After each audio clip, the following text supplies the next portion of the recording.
Buenos días, buenas tardes, buenos días. Depende de dónde se encuentren. Me da mucho gusto darle la bienvenida al analista político Garland Nixon, que también es un locutor de radio muy popular en Washington, y me alegra mucho que esté aquí, porque tenemos una situación muy fascinante y diferente en el mundo, donde la Alianza Transatlántica ya no mira en la misma dirección, lo que creo que es algo muy bueno. O en otras palabras, que la llamada telefónica que tuvo lugar entre el presidente Trump y Putin y después la reunión que tuvo lugar en Riyadh, Arabia Saudita, entre el secretario de Estado Marco Rubio y el ministro de Asuntos Exteriores Sergei Lavrov. Y también había otras personas en la delegación.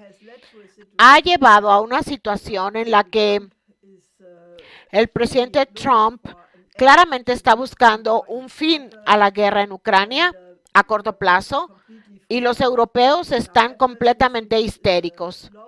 Ahora bien, personalmente creo que esta es una reunión muy esperada. Fue programada con urgencia. Esta guerra no debería haber ocurrido en primer lugar y duró demasiado, porque ya en marzo de 2022 se pudo haber llegado a un acuerdo que luego fue saboteado por el entonces primer ministro de Inglaterra, Boris Johnson. Así que creo que este es un acontecimiento muy importante y me interesaría muchísimo saber cómo lo ve usted, dado que es un experto en la política estadounidense e internacional. ¿Qué opina?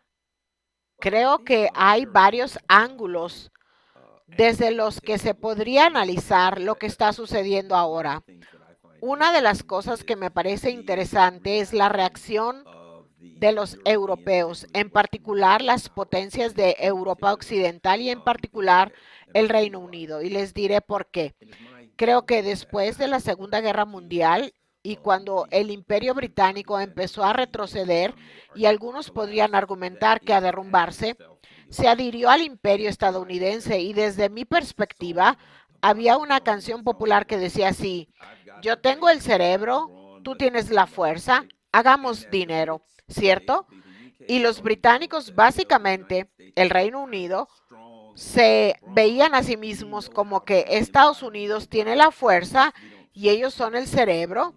Sabemos cómo hacer un imperio realmente bien, ya que físicamente ya no tenemos el imperio. Nos uniremos al imperio estadounidense y en cierta medida los guiaremos hacia las cosas imperiales que deben hacerse en todo el mundo y en efecto seguiremos siendo un imperio. Lo que estamos viendo ahora, creo, en un momento muy importante en el que el imperio británico se verá obligado a enfrentarse a la realidad de que ya no es un imperio, ya no es una potencia imperial. Los británicos tienen los atavíos de un imperio, ¿no? Tienen a alguien a quien ponerle una túnica, pueden ponerle una corona con joyas robadas de África y pueden tener el cambio de guardia en el Palacio de Buckingham, todas las cosas que parecen un imperio, pero a medida que Estados Unidos se separa de ellos, a medida que Estados Unidos los ve como problemáticos, como si ya no fueran un activo valioso, el Reino Unido ahora tiene que enfrentar la realidad, por primera vez en muchos siglos, de que no es un imperio, que no gobiernan los mares, que sí hay una puesta del sol en el Reino Unido. Creo que, permítanme agregar esto también, creo que esto es importante. Desde la perspectiva de su organización, la organización del Instituto Schiller, creo que una de las cosas que ha sucedido en el pasado es que el poder imperial tuvo que excluir, atacar y aislar a su organización, porque ustedes eran una de las pocas organizaciones que sabían exactamente quiénes eran y decían, esto es quién es el Imperio Británico y esto es lo que hacen. Y a medida que el Imperio Británico comience a comprender exactamente la realidad con la que se enfrenta ahora, creo que la necesidad de atacar a su organización disminuirá y creo que su organización podrá florecer y hacer parte del trabajo realmente bueno que está haciendo de manera más abierta y no verse tan relegada a las sombras como lo ha estado.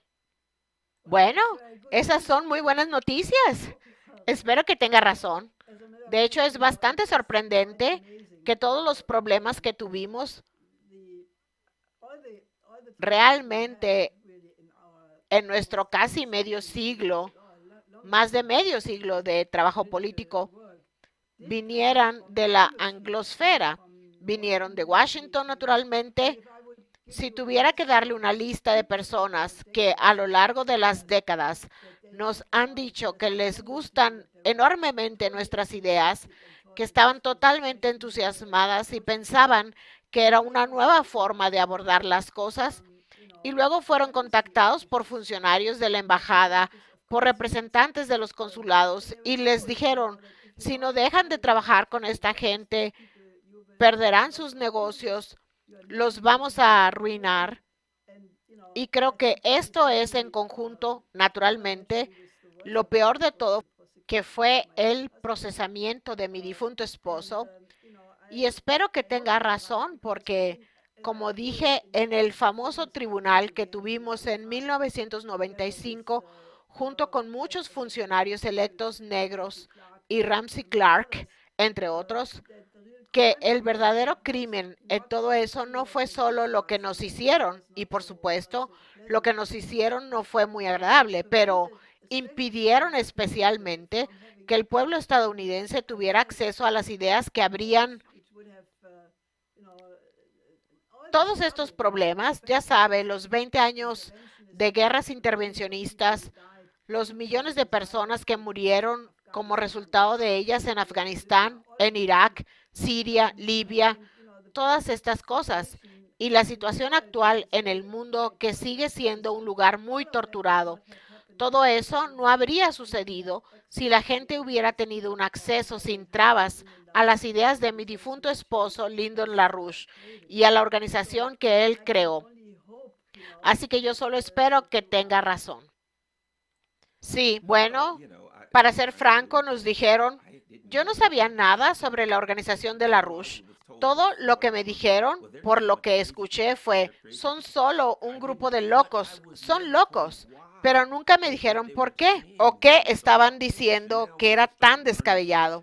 Y ahora, cuando empecé a aprender sobre Chatham House y el Club de Roma y algunas de estas diferentes organizaciones, pensé, bueno, todas estas cosas son reales y las cosas de las que están hablando no es de extrañar que se les condene al ostracismo, pero en definitiva, creo que lo que estamos diciendo ahora es que hay un nuevo paradigma. Ahora se puede argumentar que es un tipo diferente de paradigma imperial, tal vez un paradigma imperial más corporativo de Estados Unidos, pero un paradigma diferente de todos modos. Y creo que las potencias coloniales tradicionales en Europa, Francia y Alemania están siendo relegadas a un segundo plano. Y creo que de hecho habrá, ya sabe, podemos celebrar, creo que hay cosas que celebrar en este momento. Existe la posibilidad de una guerra nuclear, aunque por el momento no ha desaparecido entre las principales potencias nucleares. Al menos parece haberse reducido.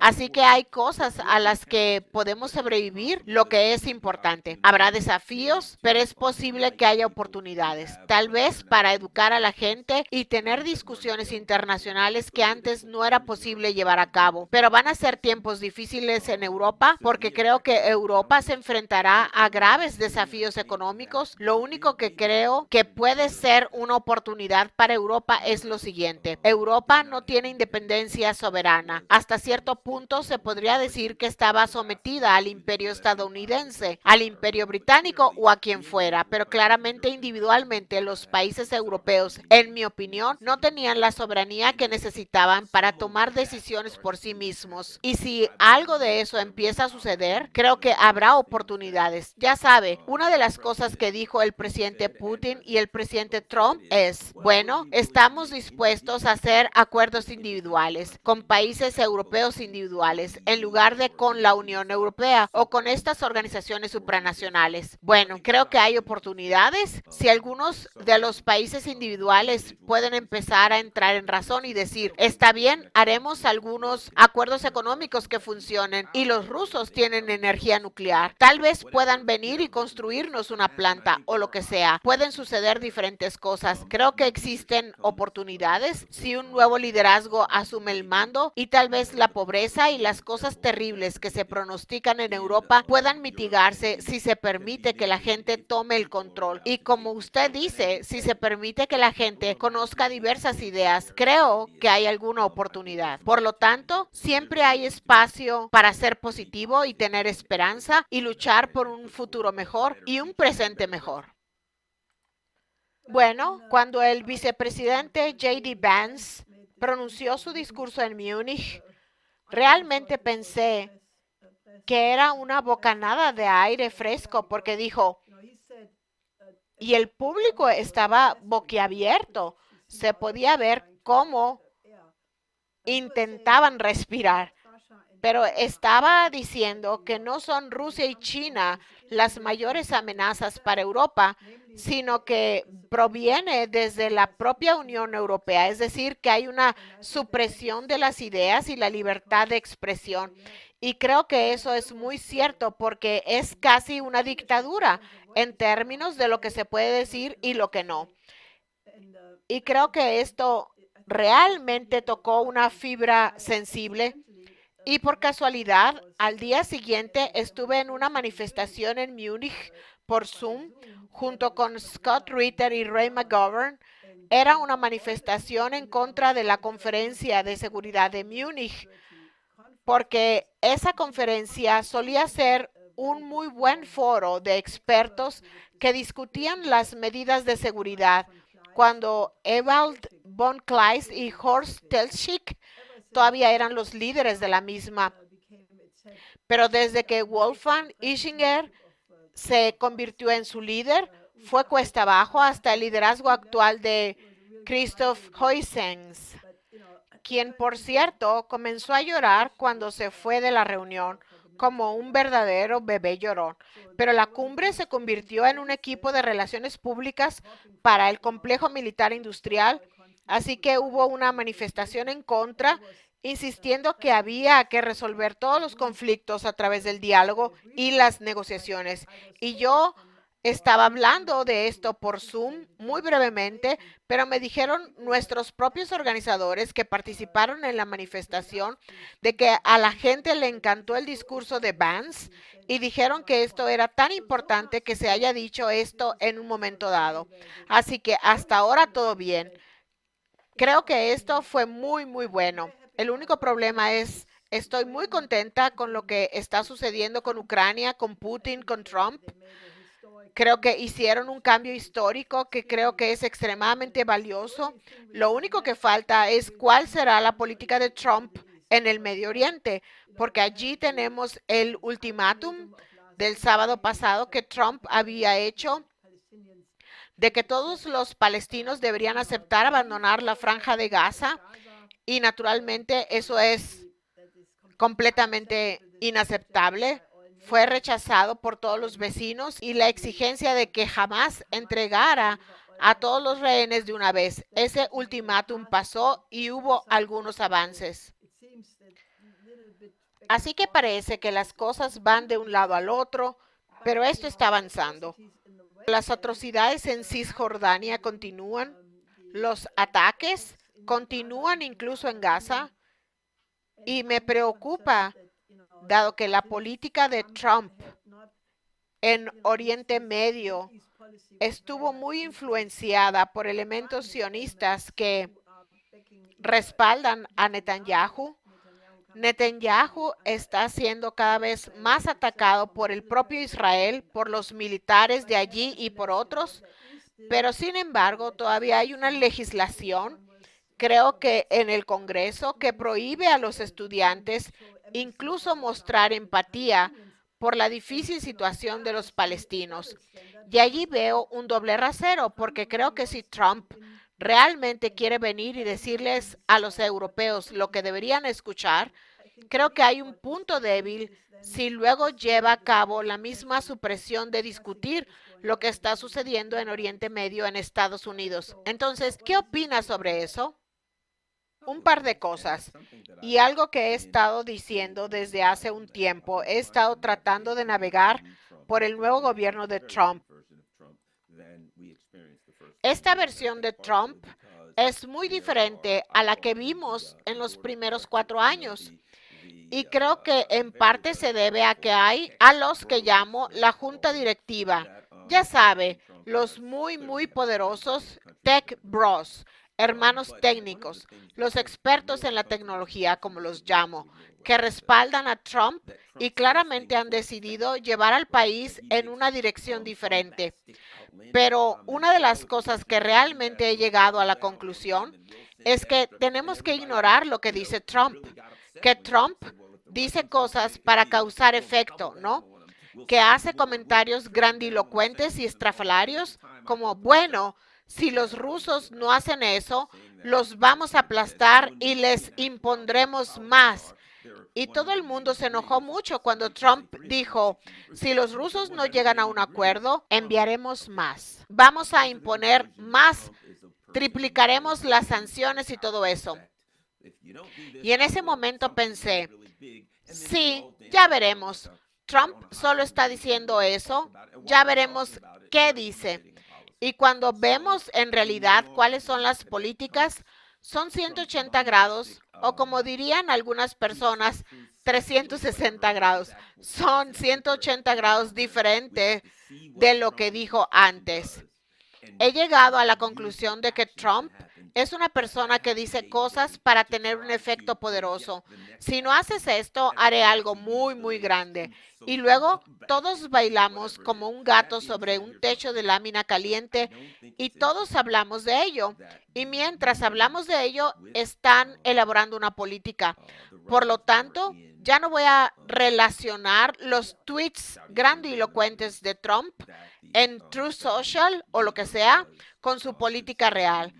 Creo que estamos en un punto ahora en el que tenemos que ver lo que hace el gobierno de Trump y usar las acciones que suceden día a día para tratar de proyectar la próxima acción en lugar de usar el último tweet grandilocuente de Truth Social o lo que sea.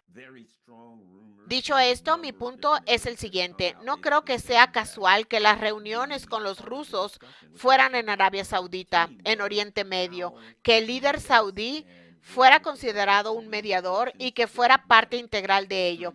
Los sauditas han dicho una cosa que sabemos con certeza sobre Trump y es que definitivamente quiere que las cosas se normalicen con Arabia Saudita. Creo que los sauditas quieren lo mismo con Israel. Los sauditas han dejado claro que tiene que haber un Estado palestino para que eso suceda. Hay rumores muy fuertes en varias áreas diferentes que han surgido básicamente diciendo que parte de la discusión con el equipo ruso fue cómo Estados Unidos puede trabajar con los rusos y usar la fuerza diplomática de Rusia para mitigar algunos de los problemas que Estados Unidos tiene con Irán y con Corea del Norte, etcétera. Creo que lo que estamos viendo aquí será un impulso para resolver el problema de Ucrania y al mismo tiempo o poco después tratar de resolver el problema en Oriente Medio. Creo que Trump realmente quiere resolver eso y no lo digo porque sea un buen tipo o un mal tipo, no desde una perspectiva moral, sino desde una perspectiva de lo que él ve para el futuro de Estados Unidos.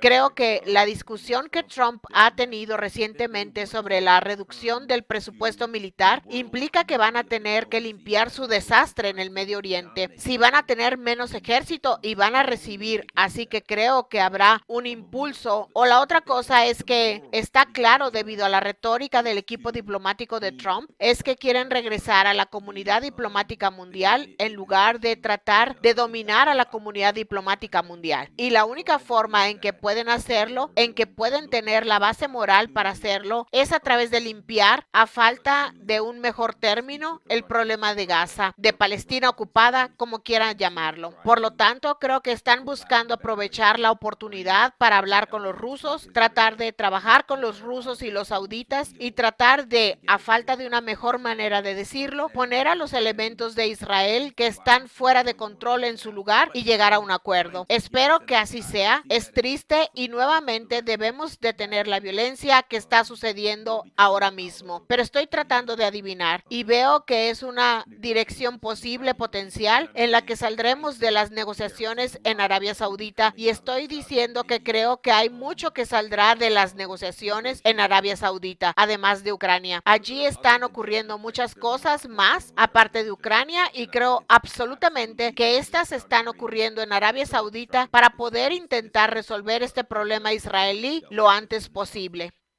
Como usted sabe, estamos impulsando el Plan Oasis.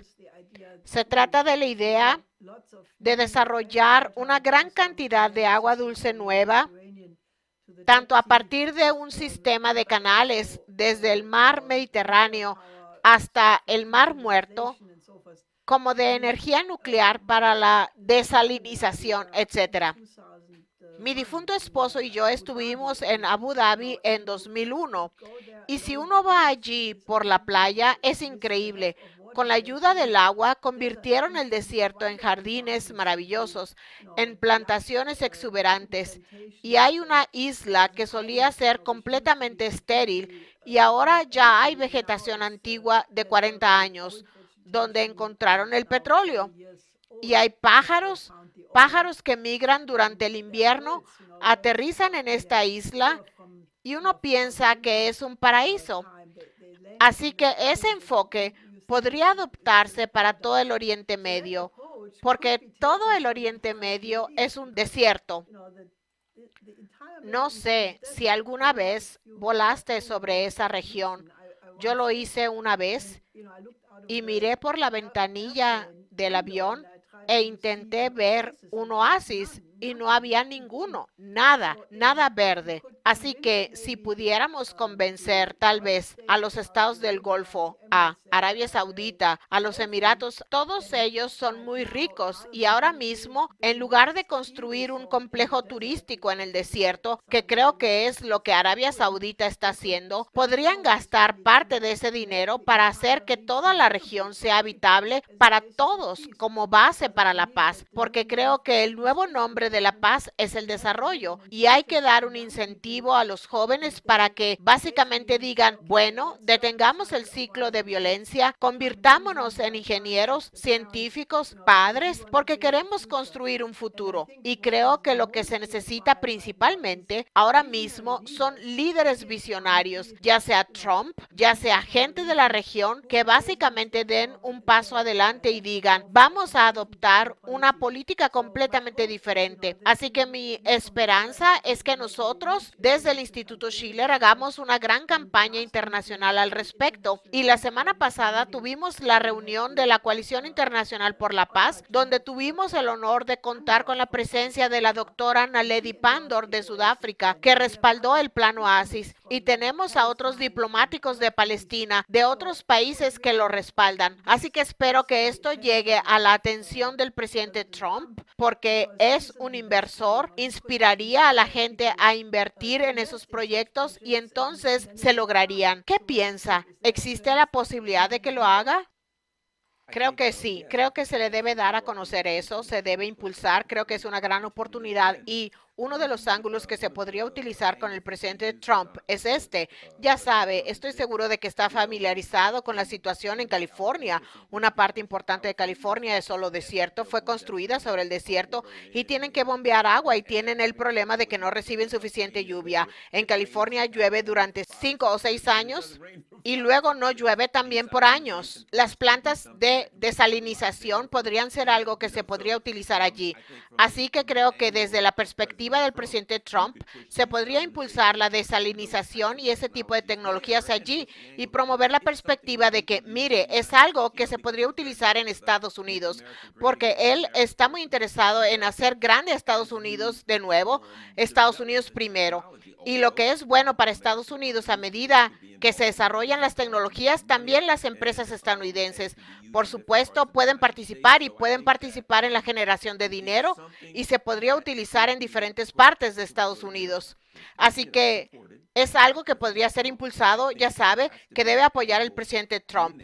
Creo que tiene que haber una perspectiva para que el presidente Trump vea una manera de que este tipo de tecnología y este tipo de cosas se pueden hacer en Estados Unidos para ayudar a los estadounidenses. Y si ve eso, puede que le ayude a ver que, mire, quiero paz y prosperidad en esta región, pero oiga, esto también nos puede ayudar a nosotros.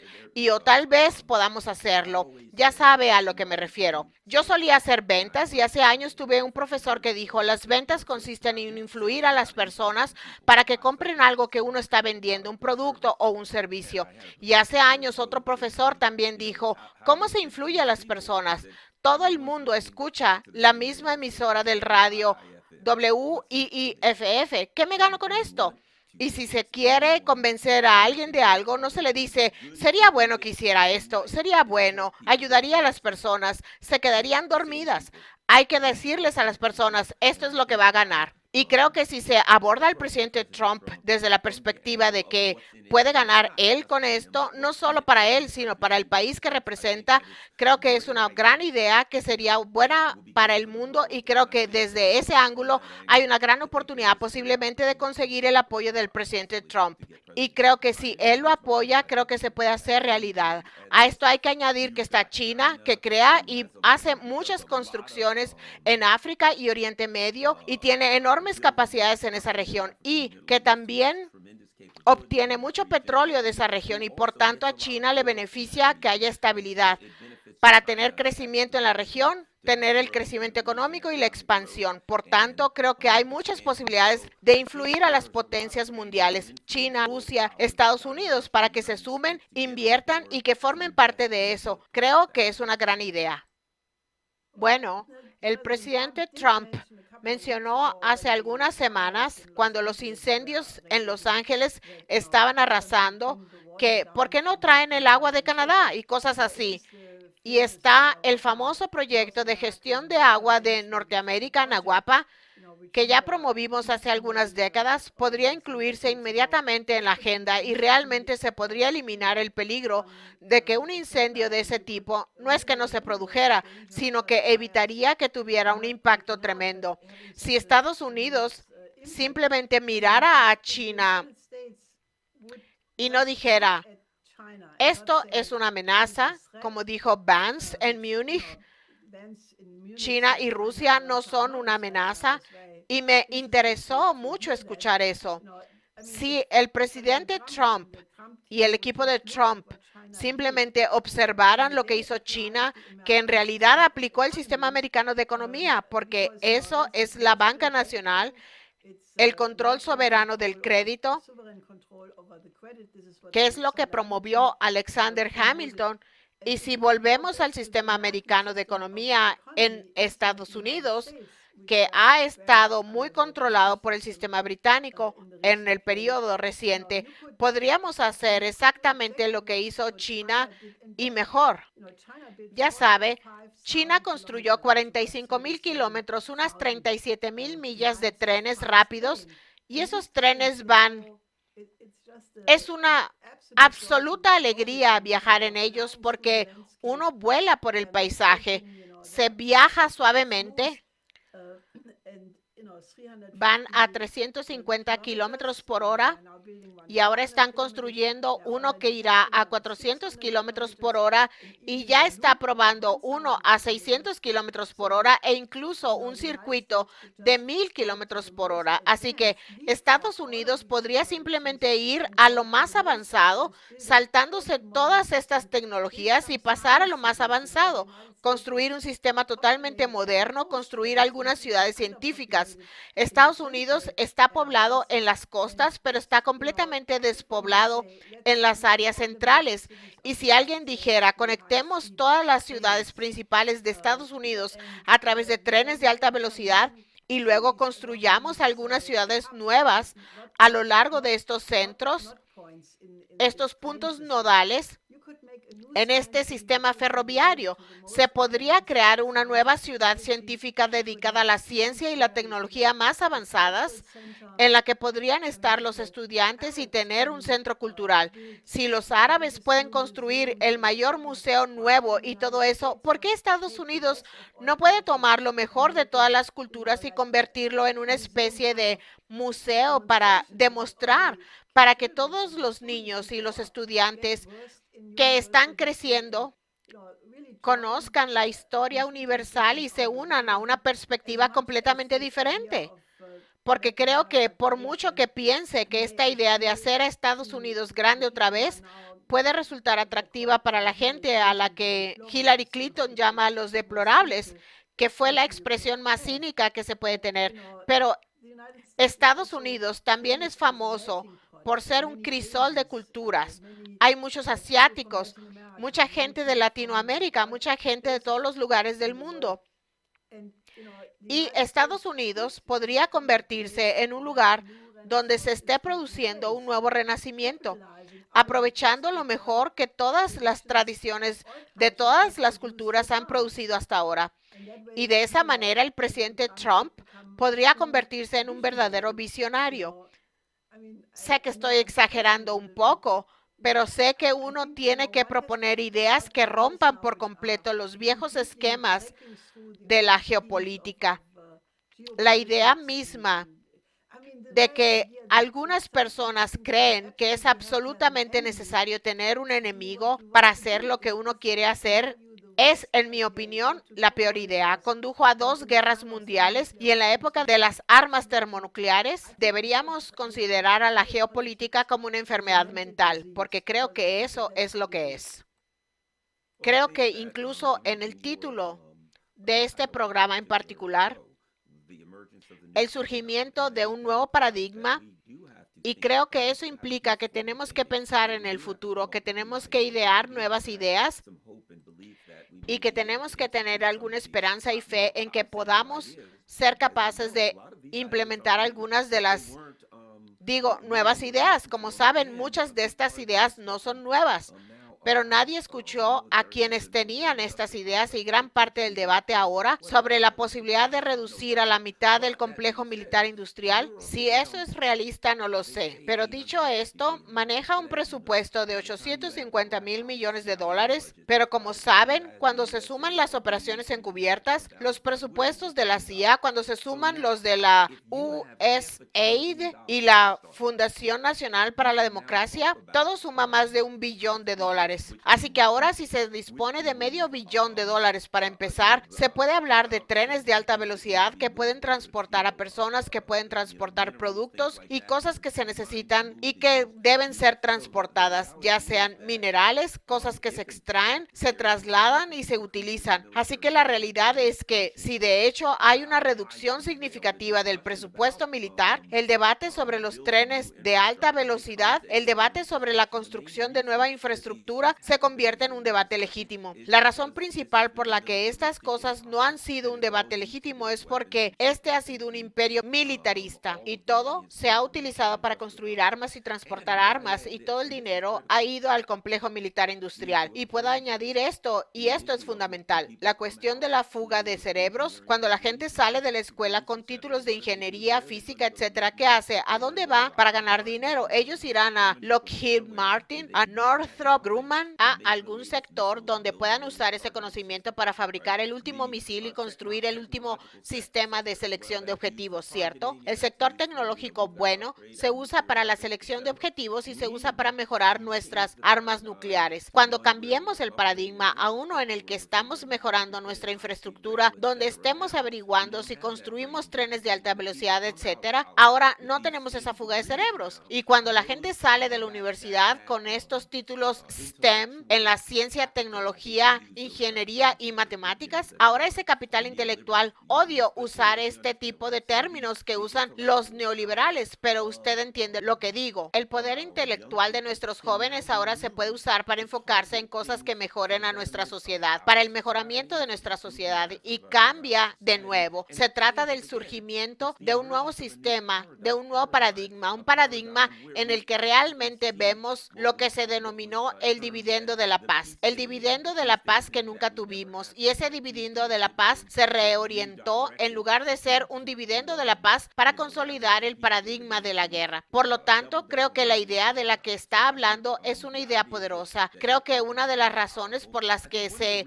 rechazaron estas ideas, las ideas de sus organizaciones y de otras organizaciones, una de las razones por las que se menospreciaron y se rechazaron fue porque habrían tomado parte del capital financiero que los belicistas querían utilizar para el complejo militar industrial. Y permítanme añadir esto, para el complejo de la narrativa, de los grupos de expertos y de las operaciones de noticias mundiales. Bueno, una vez que esas cosas no estén drenando todo el capital se puede utilizar para el avance y la mejora de nuestra sociedad. Ahora, no creo que sea tan crítico callarles la boca a personas como usted que están representando ideas novedosas. Y como dije, algunas de estas ideas ni siquiera son nuevas, son buenas ideas, pero simplemente tuvieron que ser rechazadas porque eran una amenaza para el dinero que iba para los bolsillos de los belicistas. Llegó una pregunta de Alberto Portugais, quien es el fundador y presidente de una organización por la paz llamada HUFUD. Dice, ¿cómo podemos terminar con el flagelo de la guerra en un sistema donde los gobiernos de los países industriales tienen la obligación de promover las exportaciones de lo que produce su industria bélica? Bueno, usted respondió eso en parte y yo también respondí en parte, pero aún así la pregunta sigue siendo, muchas de estas personas contribuyeron a la campaña electoral del presidente Trump, especialmente del Silicon Valley, y toda el área de la inteligencia artificial y la cibernética y cosas así. Desempeñarán un papel cada vez más importante. Se necesitará un tremendo trabajo para dirigirlos. No estoy en contra de la inteligencia artificial. Creo que la digitalización y todas estas cosas, como toda tecnología, dependen de si se utilizan para el bien común o se utilizan para fines malignos. Y eso depende enteramente de la calidad del ser humano que está desplegando estas tecnologías. Entonces, ¿cómo damos el salto para dar marcha atrás un sistema que hasta el 20 de enero estaba dirigido en una dirección y con la entrada del presidente Trump hay un nuevo comienzo, pero es un trabajo gigantesco? Un problema es que el liderazgo europeo, o no todos, pero partes de él, están vinculados a lo que usted llama el Estado profundo dentro de Estados Unidos. Así que esa dinámica, los británicos no se dan por vencidos. La OTAN sigue planeando prepararse para la próxima guerra contra Rusia. La inteligencia militar danesa publicó una declaración en la que se dice que esperan una gran guerra con Rusia en unos 5 años. El ministro de Defensa alemán, Pistorius, habla de preparar a todo el país para que esté listo para la guerra, lo cual es una abominación. ¿Quién en Alemania querría tener otra guerra? Me parece absolutamente repugnante. En primer lugar, la historia alemana debería haberle enseñado a todos en Alemania una lección de que la guerra es lo último que uno querría en el universo. Y estos belicistas la promueven sin descanso. Acabo de describir algunas de las dificultades. ¿Qué es necesario en términos de lidiar con estos problemas para que el gobierno de Trump haga que el rayo de esperanza que vimos con la reunión de Riyadh se convierta en una tendencia poderosa y constante? Un par de cosas. Creo que el paradigma de agresión y confrontación de los miembros de la élite gobernante en Europa en este momento cambiará. Y recuerdo que alguien dijo, algunas personas nacen grandes, otras se vuelven grandes y a otras se les impone la grandeza. Bueno, creo que el paradigma se les impondrá a los europeos que quieren una confrontación con Rusia, tanto por los votantes europeos como por Estados Unidos, que va a alejarse de Europa y no tendrán ni el capital económico ni el político que necesitan para llevar a cabo sus malas acciones, que nos llevarían a todos a una confrontación nuclear. Creo que eso es algo bueno. Creo que una parte importante de la respuesta a la gran pregunta que tenía el caballero fueron sus primeras palabras. ¿Cómo podemos? Esa es una buena pregunta. ¿Cómo podemos hacer eso? Y aquí está cómo lo hacemos. En mi opinión, número uno, hay que seguir construyendo y fortaleciendo la comunidad contra la guerra. Hay que aumentar a aquellos de nosotros que nos oponemos a la confrontación. Pero creo que hay una segunda parte de eso que realmente debemos considerar ahora. Y es que, por ejemplo, estoy aquí. Cuando estaba el gobierno de Biden, o como lo he llamado a menudo, el gobierno de Blinken y Sullivan, tuvimos que hacer frente a las personas que claramente se movían en una dirección equivocada. Con Donald Trump vamos a hacer una mezcla de cosas. Vamos a tener algunas cosas con las que no estamos contentos, vamos a tener algunas cosas con las que estamos contentos. Creo que tenemos que crear a la comunidad antiguerra, pero creo que la comunidad pacifista también tiene que asumir un aspecto más resuelto, donde sabemos simplemente que la palabra anti significa que me opongo a la guerra y al conflicto militar, pero ¿está a favor de qué? Y ahora que puedo mirar al gobierno de Trump y decir, no estoy contento con algunas de las cosas que está haciendo, pero estoy muy contento con algunas cosas que sí está haciendo. La comunidad antiguerra tiene que tener un elemento que cuando vemos a nuestro gobierno o a cualquier funcionario en particular haciendo políticas que aprobamos, que tenemos un elemento en el que nosotros, por falta de un término mejor, los recompensamos.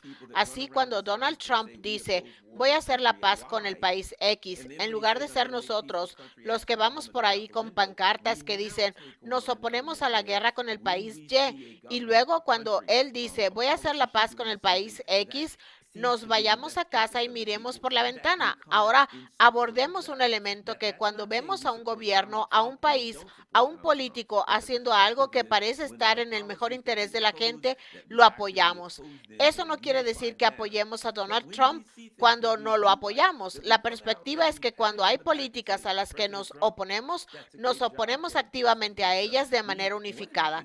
Pero cuando vemos cosas que nos gustan, salimos y le damos una palmadita en la espalda y le decimos, presidente Trump ha hecho un gran trabajo al lograr la paz con Rusia. Lo que ocurre, algo que no hacemos, hace unos años celebramos una gran manifestación en Washington donde fui uno de los oradores llamada Furia contra la máquina de guerra. Bueno, ¿qué pasa? Si llegamos a un acuerdo con los rusos y se firma y lo aprueba nuestro Senado y ahora tenemos un tratado con los rusos, ¿qué pasa si hacemos una manifestación que no sea una furia contra la máquina de guerra? Si hacemos una manifestación que diga que estamos contentos con esto y que apoyamos esto y le decimos al gobierno de Trump, pueden mandar a alguien de su gobierno a hablar en nuestra manifestación y queremos apoyar esto en particular. Ahora bien, si hacen algo que no nos gusta, lo rechazamos. Pero como ahora hay oportunidades, creo que debe haber un elemento de la comunidad antiguerra que también esté allí para impulsar las cosas que nos gustan y para recompensar a los políticos y a los gobiernos que se mueven en una dirección más pacífica. Bueno, creo que es un buen consejo porque creo que el mundo también ha cambiado drásticamente desde hace 4 años, porque ahora tenemos a la formación anticolonial del BRICS, tenemos al sur global, que es la mayoría global. No creo que se trate de un genio que se pueda volver a meter en la botella, porque los africanos, los latinoamericanos y muchos países asiáticos están reviviendo el espíritu de Bandung. Este año se celebra el 70 aniversario de esa histórica conferencia, pero la diferencia es que en 1955, cuando los países asiáticos y africanos se reunieron por primera vez en serio para crear el movimiento de países no alineados, carecían de fuerza y por lo tanto todos los esfuerzos para tratar de lograr un nuevo orden económico mundial se vieron frustrados y nosotros estuvimos involucrados en eso. Mi esposo escribió la propuesta del Banco de Desarrollo Internacional ya en 1975, que fue adoptada por el Movimiento de Países No Alineados en 1976 en Colombo, Sri Lanka.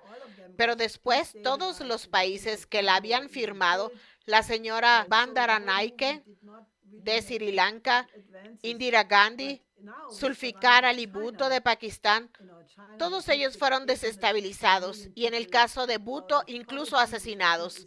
Así que el movimiento en su conjunto no hizo grandes avances, pero ahora con el ascenso de China, China ha sacado de la pobreza a 850 millones de habitantes, lo que creo que es la gran contribución a la civilización, porque la pobreza es una violación de los derechos humanos. Si la gente no está segura de dónde vendrá su próxima comida, ¿cómo se puede hablar de los derechos humanos? Así que China ha contribuido y no pretendo ser una experta en China, pero he viajado a ese país desde 1971, lo que me coloca en una categoría muy poco común de las personas que han observado el ascenso de China con mis propios ojos muchas veces, y tengo la profunda convicción de que China no es una potencia imperial agresiva, no está exportando su ideología ni pidiendo a otros países que la adopten como propia. Cree que la no interferencia en los sistemas de los otros países es la base de una cooperación justa y beneficiosa para todos, donde todos tienen ventajas y todos piensan que la ventaja del otro redunda en su propio beneficio. Por lo tanto, creo que el mayor obstáculo, en mi opinión, es que dado que los países de África realmente creen que China es su amiga, descartando la idea loca de Churchill de que los países no tienen amigos, sino solo intereses, he hablado con muchos africanos que me dijeron que realmente creen que la actitud de China hacia África demuestra que actúa como un amigo. Y lo mismo ocurre con Rusia, porque Rusia apoyó el movimiento de independencia y ahora les está suministrando energía y demás. Pero el mayor obstáculo es si el nuevo gobierno de Trump puede adoptar una relación positiva con este deseo del sur global de superar el colonialismo para siempre y convertirse en países de ingresos medios. Creo que ese es probablemente el mayor obstáculo que hay que superar y me gustaría saber qué piensa usted. Estoy de acuerdo con usted. Y en el contexto de este tema en particular, que todavía tenemos que ver, hay que ver cuál será la actitud del gobierno de Trump hacia Sudamérica y en particular hacia Cuba, Nicaragua y Venezuela, particularmente Venezuela, porque ahí es donde está el petróleo y ese será un enfoque principal. Y todavía no sabemos cuál será, porque una de las discusiones que se ha estado dando aquí, y estoy seguro de que lo ha escuchado, es una discusión sobre las esferas de influencia en la que tal vez las nuevas personas en el poder, la nueva dirección de Estados Unidos sería, tenemos esferas de influencia. China tiene las suyas, Rusia tiene las suyas y nosotros tenemos las nuestras. Controlamos a Groenlandia o a Canadá y ahora este hemisferio es nuestra esfera de influencia. Por supuesto, la gente que me ha dicho eso y me ha preguntado qué piensa de eso, cree que ese es el plan, les dije, bueno, por un lado Rusia y China nunca lo aceptarán, porque en lugar de esferas de influencia, lo que se está considerando son los bloques, y en lugar de bloques militares o bloques ideológicos con el bloque soviético y el bloque estadounidense, se está considerando solo bloques geográficos, y los bloques en última instancia terminan en contradicciones, terminan en enfrentamientos, y los bloques terminan en guerras, así que creo que la perspectiva rusa o china sería, miren, si queremos hacer negocios con países de Sudamérica, bien. Si quieren hacer negocios con países del Cáucaso o de Asia, bien. Cada uno hace negocios con quien quiera. Por lo tanto, creo que todavía tenemos que ver la dirección que Estados Unidos está eligiendo tomar en ese sentido, pero creo que es fundamental. Ahora estamos empezando a ver cómo se desarrolla la dirección para Europa y para Eurasia, en cierta medida, en lo que respecta a la política exterior estadounidense. Creo que es importante estar atentos a la dirección que elijan, particularmente en Sudamérica, el Caribe, en su área local, ya sea que sigan una vía diplomática como con las potencias mundiales o la tradicional de dominación. Así que seamos realistas, todos sabemos, hay algunas décadas en las que no pasa nada y hay algunas semanas en las que pasan décadas. Si bien el gobierno de Trump ha estado en el cargo durante literalmente 3 o 4 semanas, parece que han pasado 3 o 4 años en cuanto a cambios. Por lo tanto, yo le advertiría a las personas que no se apresuren y hagan muchas suposiciones sobre lo que va a suceder, ya sea bueno o malo, para que podamos seguir siendo flexibles. Aquellos de nosotros que estamos en contra de la guerra y en la comunidad a favor del crecimiento y a favor de la humanidad, podemos ser flexibles.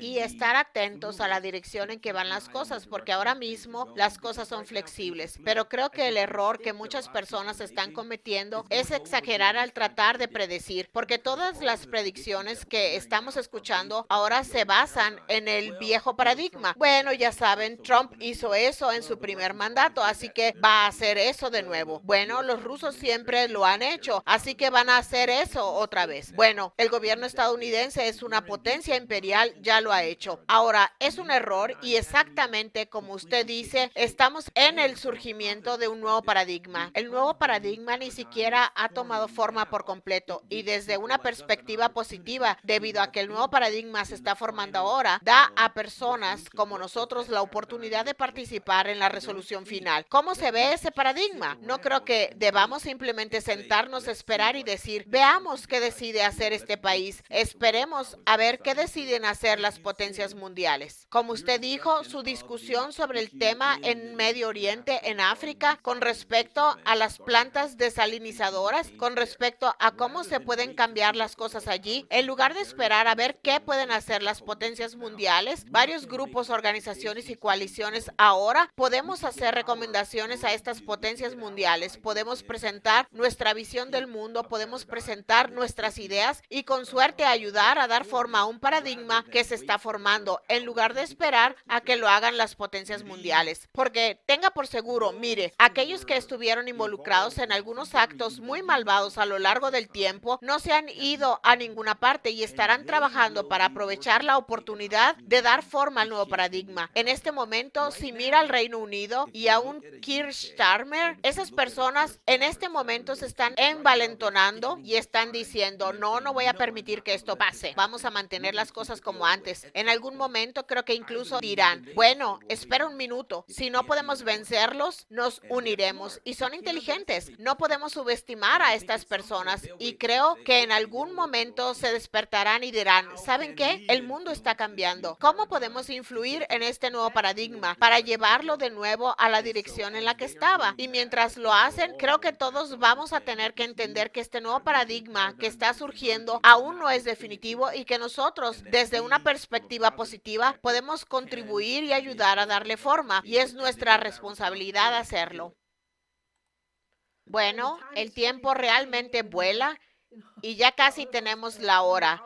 Pero permítame mencionar una última idea. He creído durante mucho tiempo que el mundo ha llegado a un punto en el que o ponemos a la humanidad en primer lugar y definimos el interés nacional en afinidad y coherencia con ese interés de la humanidad como uno solo, o no funcionará. Y eso tiene que ver con el hecho de que cuando el Imperio Romano se colapsó, la gente en la India no lo supo durante varios años y tuvieron el hermoso período Gupta y fue un renacimiento en ascenso.